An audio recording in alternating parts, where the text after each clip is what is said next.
Hello everyone, welcome back to our channel and today we are back again with a new video. So in this video, I will show you how can you easily recover your YouTube password. So without any delay, let's get into it.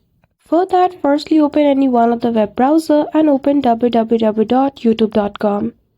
In the sign up page, firstly, if you have forgotten your email, at the first page you will see the enter email or phone number. So you can simply click on forgot email below the box. After that, in the next page, you are asked to provide your phone number in which you will be receiving a verification code using which you will be able to log in into your YouTube channel without your email. So simply provide your phone number and click on next. Now, if you remember your email, provide your email first and then after click on next option. In the next page, you will be asked to provide your password. In most of the cases, you might have forgotten your password.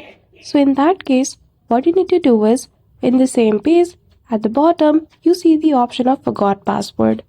Simply click on it and now YouTube asks you to provide any one of the password that you might have used in the previous time. So you can enter anything and click on next after that. Now, while creating a YouTube channel, you might have provided a phone number or simply a backup email. So you can simply provide any one of it and you will be able to receive the verification code using which you will be able to log in. So that's it. That is how easily you can recover your YouTube password. So I hope you found this video helpful. If you did, don't forget to give it a thumbs up and subscribe to our channel for such tutorial. Thank you for watching till the end.